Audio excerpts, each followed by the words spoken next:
మహాగణుడు, మహోన్నతుడు, మహాపరిశుద్ధుడు, మహిమ కలిగిన రాజు మన ప్రభువైన యేసుక్రీస్తు పరిశుద్ధమైన నామములో ప్రియమైన సహోదరి సహోదరులందరికీ శుభములు తెలియచేస్తున్నాను. ప్రియులారా, దేవుని మాట జీవపు ఊట, దేవుని మాట బలము కలిగినది, నిత్య జీవాన్నిచ్చేది. దేవుని మాట మన జీవితానికి ఆశీర్వాదకరమైనది. ఆయన మాట లేకపోతే నరులమైన మనము బ్రతకలేము. అలాంటి దేవుని మాట అనే ఈ శీర్షికలో ఎన్నో వాక్యాలు మనం నేర్చుకుంటూ వస్తున్నాం, ఎన్నో కార్యక్రమాలు మనము వింటూ ఉన్నాం. అలాగ మరొక్కసారి ఈ ప్రత్యేకమైనటువంటి కార్యక్రమం ప్రసారం అవుతూ ఉండగా ఈ వాక్య సందేశాన్ని వినడానికి వచ్చినటువంటి ప్రియమైన సహోదరి సహోదరులుగా మీ అందరికీ నేను మరొకసారి ప్రత్యేకంగా ఆహ్వానిస్తూ ఉన్నాను. ఈ రోజున దేవుని మాట వింటే ఎన్ని ఆశీర్వాదాలు వస్తాయి, ఎలాంటి ఆశీర్వాదాలు వస్తాయో, దేవుని మాట ఎందుకు మనకు అంత ఆశీర్వాదకరమైనది అనేది మనము ధ్యానిస్తూ దేవుని ఆశీర్వాదాలు పొందుకుందాం, వాక్యంలో బలపరచబడదాం. ద్వితీయోపదేశ కాండము 10వ అధ్యాయము 13వ వచనమును చదువుకుందాం. ద్వితీయోపదేశ కాండము 10వ అధ్యాయము 13వ వచనములో మనం చదువుకుంటే ఈ యొక్క వచనములో ముఖ్యంగా దేవుని మాట ఎందుకు అంత ప్రాముఖ్యమైనది, ఎందుకు అంత ఆశీర్వాదకరమైనది అంటే, నీ మేలు కొరకు నేడు నేను నీకు ఆజ్ఞాపించు యెహోవా ఆజ్ఞలను కట్టడలను అనుసరించి నడుచుకొందునను మాట కాక నీ దేవుడైన యెహోవా నిన్ను మరి ఏమడుగుచున్నాడు. ఎంత అద్భుతంగా ఈ మాట రాయబడిందో చూడండి. ప్రియులారా, ఎప్పుడైనా వాక్యము చదువుతున్నప్పుడు ఆ వాక్యములో దేవుని యొక్క ఆశ ఏంటో గ్రహించగలగాలి. ఆ వాక్యములో దేవుని యొక్క చిత్తమేంటో గ్రహించగలగాలి. ఆ వాక్యము ద్వారా దేవుడు మనకి ఏం తెలియపరచాలనుకుంటున్నాడో గ్రహించగలగాలి. ఆ వాక్యము వినడాన్ని బట్టి మనకేం కలుగుతుందో కూడా మనము గ్రహించగలగాలి.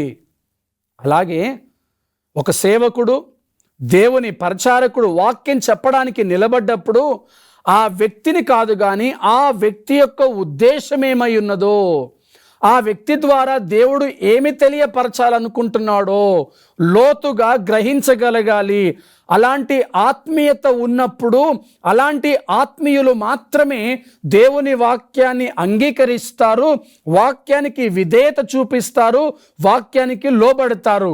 ఇకపోతే వక్రీకరించే వారైతే వారు వక్ర సంతానంగాని మాత్రము వారు మిగిలిపోతారు. ప్రియులారా, ఇప్పుడు మళ్ళీ మనం అంశంలోనికి వస్తే 10వ అధ్యాయము 13వ వచనములో రాయబడింది, నీ మేలు కొరకు నేడు నేను నీకు ఆజ్ఞాపించు ఆ యెహోవా ఆజ్ఞలను కట్టడలను అనుసరించి నడుచుకొందునను మాట కాక నీ దేవుడైన యెహోవా నగు నేను మరి నిన్నేమడుగుచున్నాను.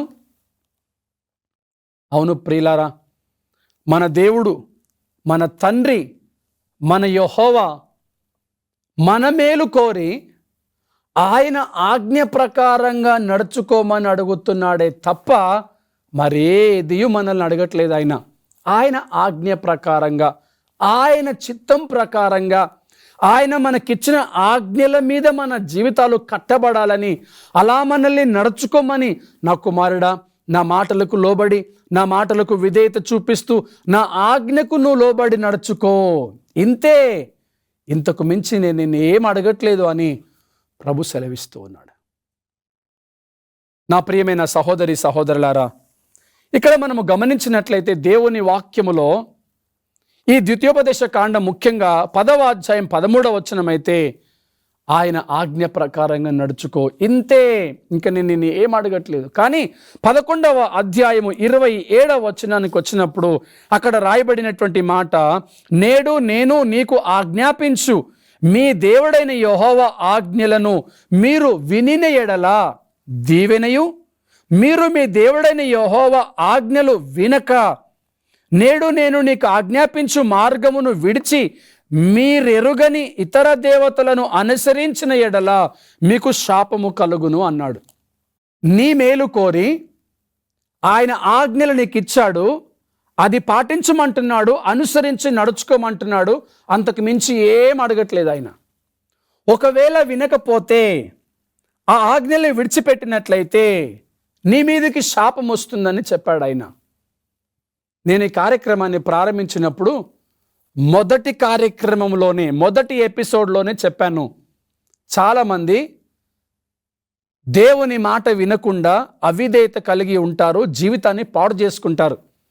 ఈ లోకంలో ఉండే ఒక సాధారణమైనటువంటి సామెత, నానుడి ఏంటంటే, మాకు ఎవరు చెప్పేవారు లేక మేము ఇలాగ అయిపోయామని. దేవుడు అంటున్నాడు, నేను నీ మేలు కోరే చెబుతున్నాను, నా ఆజ్ఞ ప్రకారంగా నడుచుకో అని.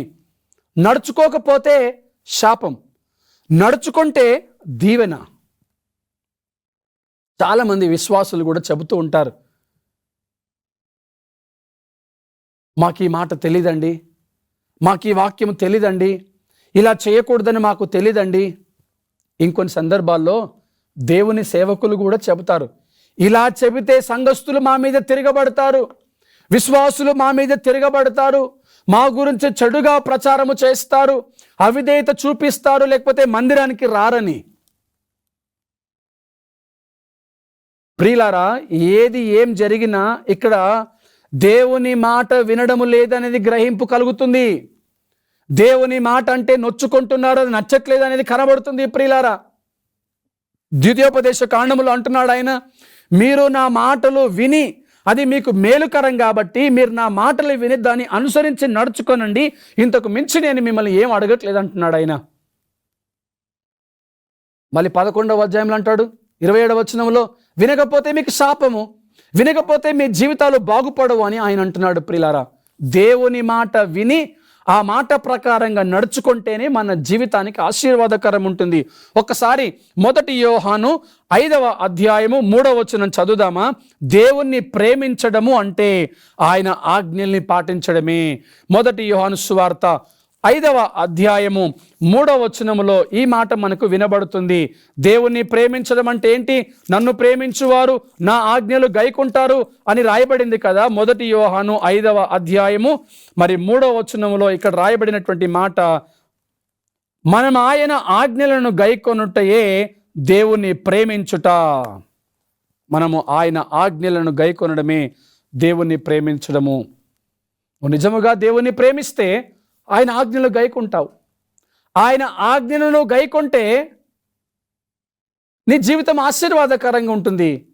ఆజ్ఞను అతిక్రమిస్తే, రాయబడిన మాట నేను చదువుతున్నాను, ఆజ్ఞ అతిక్రమమే పాపము, పాపము వలన వచ్చు జీతము మరణము. నువ్వు ఆజ్ఞను అతిక్రమిస్తున్నావా? అది నీకు తగదు. నువ్వు ఏర్పరచబడింది, పిలువబడింది, ఎన్నిక చేయబడింది, యేసుక్రీస్తు రక్తంలో కడగబడి పరిశుద్ధపరచబడి పరిశుద్ధమైనటువంటి జనముగా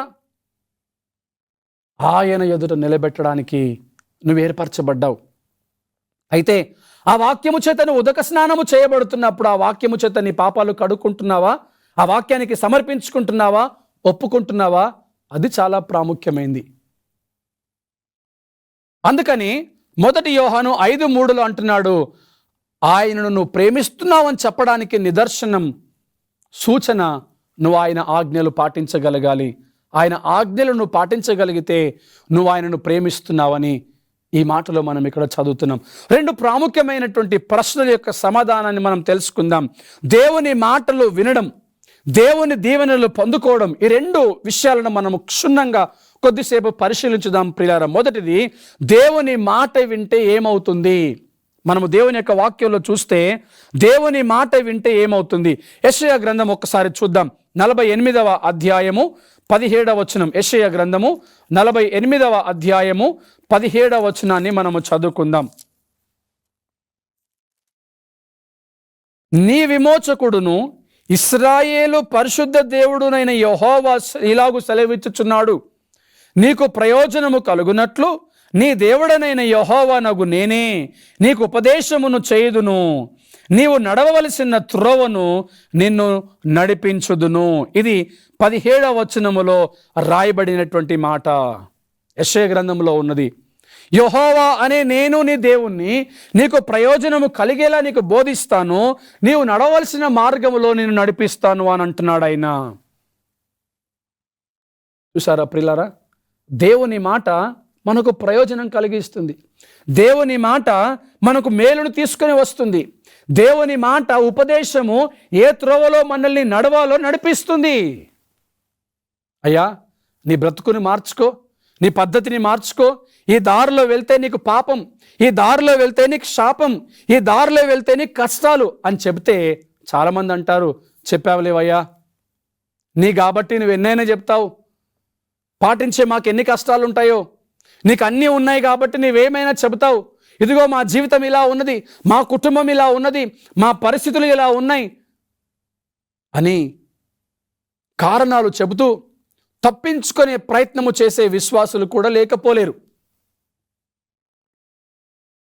ఇంకా కొన్ని సందర్భాల్లోనైతే ప్రియులారా, విశ్వాసులు అంటుంటారు కదా, చెప్పేవాడు ఎన్నైనా చెప్తాడండి, పాటించడమే చాలా కష్టం, మా పరిస్థితులు వేరు, మా యొక్క స్థితిగతులు వేరు అని సాకులు చెప్పి తప్పించుకుంటారు.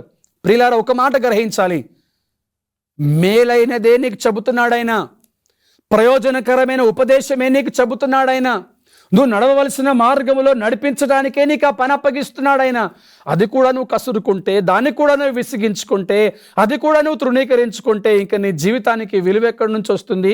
నీ జీవితంలో ఆశ్చర్య కార్యములు ఎలా జరుగుతాయి? నువ్వు దీవించబడతావు ఎప్పుడు? అందుకే నువ్వు ఆ శ్రమలను అనుభవిస్తున్నావు, అందుకే నువ్వు ఆ కష్టాలు అనుభవిస్తున్నావు. మొదట్లోనే మనం చెప్పుకున్నాం కదా, దేవుని మాట, దేవుని వాక్కు, నీ వాక్యము నా పాదములకు దీపము, నా త్రోవలకు వెలుగు. ప్రతి ఒక్క విశ్వాసుడు, ప్రతి ఒక్క విశ్వాసి దేవుని వాక్యాన్ని పాదములకు దీపంగా పెట్టుకోవాలి. నీ పాదములు ఎక్కడికి వెళ్తున్నాయి? ఆ వాక్యపు వెలుగులను చూసుకోవాలి. అది సరియేనా, అది కాదా గ్రహించగలగాలి. నీ త్రోవలకు వెలుగుగా ఉండాలి. నువ్వు ఏ త్రోవలో వెళ్తున్నావు? ఆ త్రోవ సరి అయినదా కాదా? ఇరుకు ద్వారమున ప్రవేశించ పోరాడుడి అన్నాడు దేవుడు. ఇదే త్రోవ, ఈ త్రోవలోనే నడవండి అన్నాడు ఆయన. ఆ త్రోవలో నడుస్తున్నావా లేదా? ఇది దేవుని త్రోవ కాదా? ఇది దేవుని త్రోవ ఏనా, లేకపోతే ఇందులో నుంచి నేను తప్పుకోవాలా అని వాక్యాన్ని బట్టి నిన్ను నీవు పరీక్షించుకోవాలి. అలాంటి స్థితి, అలాంటి అనుభవము మన జీవితంలో ప్రతిదినం ఉండాలి. నువ్వు ఎక్కడికి వెళ్తున్నావు, ఎవరితో మాట్లాడుతున్నావు, ఎలాంటి సాంగత్యము కలిగి ఉన్నావు, ఏ రకంగా జీవిస్తున్నావు, నీ ప్రవర్తన ఎలా ఉన్నది? చాలామంది మందిరంలో ఒక రకంగా ప్రవర్తిస్తుంటారు, మందిరంలో నుండి వచ్చిన తర్వాత మరొక రకంగా ప్రవర్తిస్తూ ఉంటారు. ఇది భక్తి అనిపించుకోదు. నువ్వు నామకార్థంగా భక్తి చేస్తున్నావు, నీ జ్ఞానాన్ని ప్రదర్శిస్తున్నావు, నీ తెలివిని ప్రదర్శిస్తున్నావు, నీ తలంతును ప్రదర్శిస్తున్నావు, కానీ పరిపూర్ణమైనటువంటి భక్తిని నువ్వు కొనసాగించుకోలేకపోతున్నావు. నీ పరిశుద్ధతను కాపాడుకోలేకపోతున్నావు, నీ పవిత్రతను నువ్వు కాపాడుకోలేకపోతున్నావు, నీ ఆధ్యాత్మిక స్థితిని నువ్వు కాపాడుకోలేకపోతున్నావు. వాక్యం చెప్తుంది, యెహోవా యందు భయభక్తులు కలిగి ఉండుటయే జ్ఞానమునకు మూలము. సొలొమోను గారు చూడండి, రాజు అయిన దేవుడు వచ్చి అడిగాడు, నీకేం కావాలి ప్రభువా అని.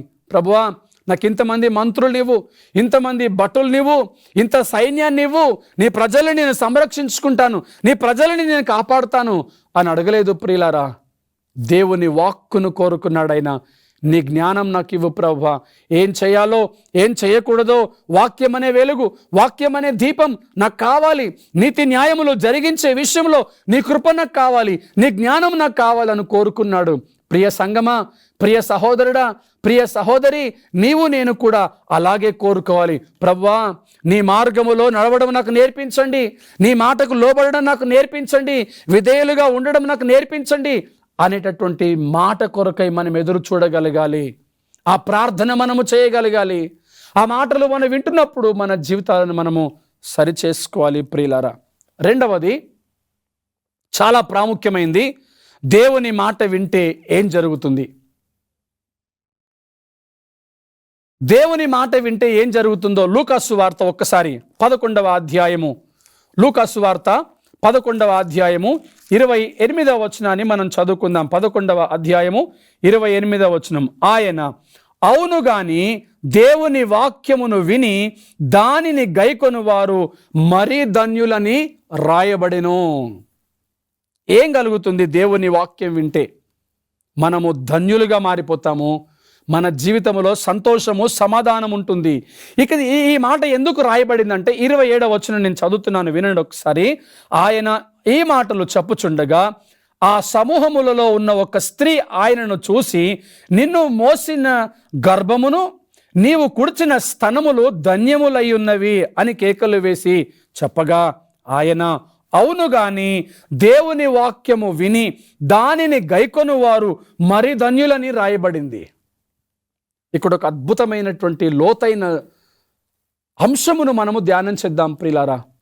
ఒక స్త్రీ వచ్చి, ఎంత చక్కగా మాట్లాడుతున్నావయ్యా, నిన్ను మోసిన ఆ గర్భము ధన్యమైంది, నీవు త్రాగిన ఆ పాల స్తన్యములు ధన్యములైనవి అని ఆ యొక్క స్త్రీ యేసు ప్రభువారిని పొగుడుతూ ఉంటే ఆయన అంటున్నాడు, అవును, ఆ గర్భము కానీ ఆ స్తనములు కానీ ధన్యమే, అంతకంటే మీరు మరి ఎక్కువగా ధన్యులవుతారు.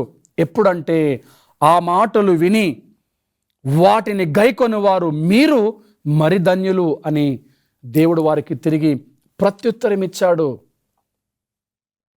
ఈరోజు చాలామంది, అయ్యగారు మీరు చాలా బాగా వాక్యం చెప్తున్నారండి, మీరు చాలా చక్కగా వాక్యం చెప్తున్నారండి, మీకు ఎంతో జ్ఞానం ఉన్నదండి, మీకు ఎంతో తెలివి ఉన్నదండి, మీరు ఎంతో భారముతో పరిచర్య చేస్తున్నారు, చక్కగా దేవుని వాక్యాన్ని బోధిస్తున్నారు అని సంతోషపడేవారు కూడా ఉంటారు.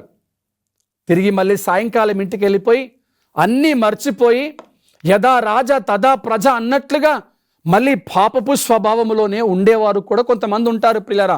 అందరూ అని కాదు, కొంతమంది అలా కూడా ఉంటారు, మరి కొంతమంది ఇలా కూడా ఉంటారు.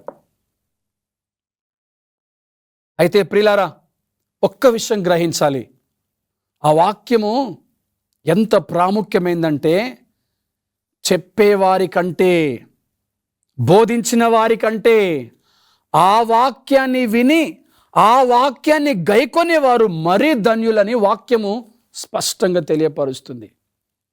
మనం మత్తయి సువార్తల్లో ఎన్నో ధన్యతలు చూస్తాం కదా.